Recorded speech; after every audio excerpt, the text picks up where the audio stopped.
प्राकृतिक आपदाओं से होने वाले जनहानि को रोकने को लेकर कृत संकल्पित मोदी सरकार ने एक लक्ष्य रखा है। जीरो कैजुअलिटी मोदी सरकार प्राकृतिक आपदा के असर को कुशल आपदा प्रबंधन के माध्यम से कम करते हुए जीरो कैजुअलिटी की लक्ष्य की ओर अग्रसर है।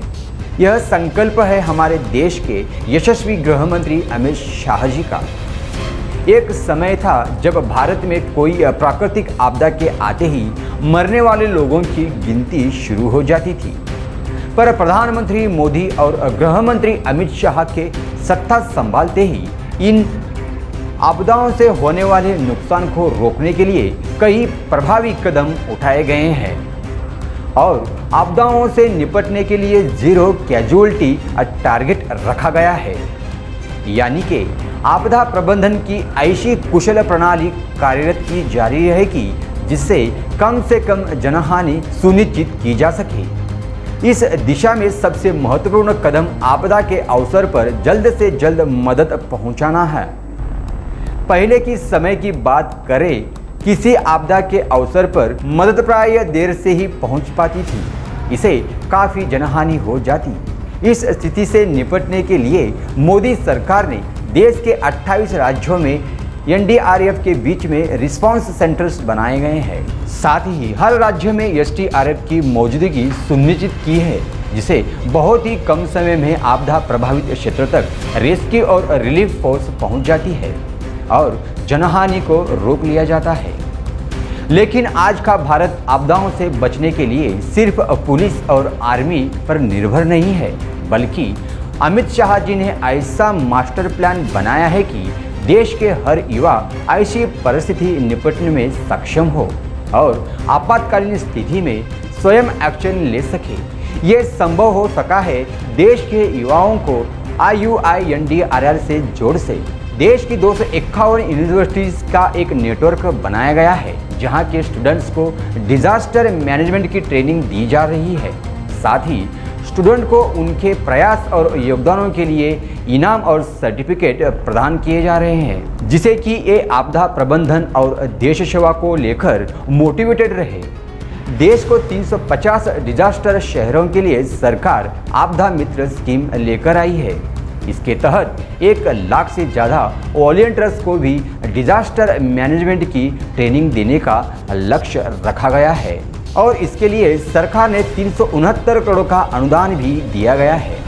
आपको जानकर खुशी होगी कि अमित शाह जी के नेतृत्व में सरकार इस लक्ष्य की ओर तेजी से बढ़ रही है और अभी तक 83,000 से ज़्यादा वॉलंटियर्स की ट्रेनिंग पूरी हो चुकी है। इन वॉलंटियर्स, जिन्हें आपदा मित्र नाम दिया गया है, उनकी अमूल्य जीवन की रक्षा के लिए उन्हें जीवन बीमा प्रदान किया गया है।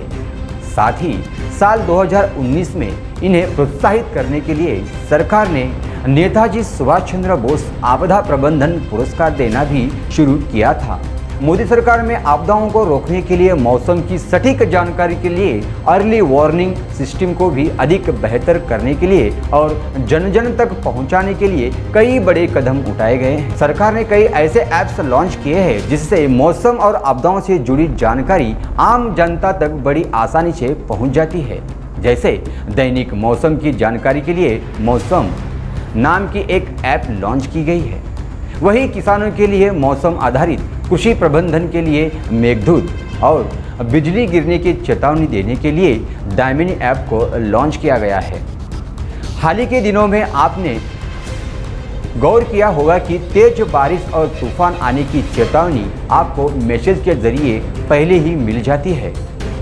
यह संभव हो पाया है सरकार की ऐप यानी की कॉमन अलर्टिंग प्रोटोकॉल की मदद से, जिसकी मदद से तेज बारिश की तूफान, शीतलहर, लैंडस्लाइड और भूकंप जैसे खतरों के बारे में आम लोगों को पहले ही सतर्क किया जाता है। विजन 2047 के तहत मोदी सरकार ने साल 2023 के बजट में आपदा प्रबंधन के लिए 8,000 करोड़ का बजट रखा था, जिसमें मुख्य रूप 3 लक्ष्य निर्धारित किए गए हैं। पहला है देश के हर राज्य में अग्निशमन सेवाओं का आधुनिकीकरण विस्तार, जिसके लिए 5,000 करोड़ रुपए खर्च किए जाएंगे। दूसरा है देश के 7 महानगरों जैसे कि मुंबई, चेन्नई, कोलकाता, बेंगलोर, हैदराबाद, अहमदाबाद और पुणे में ऐसे शहरों में बाढ़ के खतरों को कम करना जरूरी है।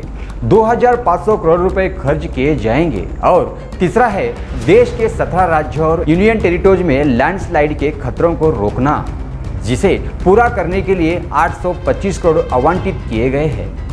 भारत सरकार ने इन दूरदर्शी कदमों का ही ये नतीजा है कि आज प्राकृतिक आपदाओं में करने वाले लोगों की संख्या में भारी कमी आई है और हमारा देश है ऐसी कई आपदाओं का सामना करने के लिए सीना तान के खड़ा रहता है।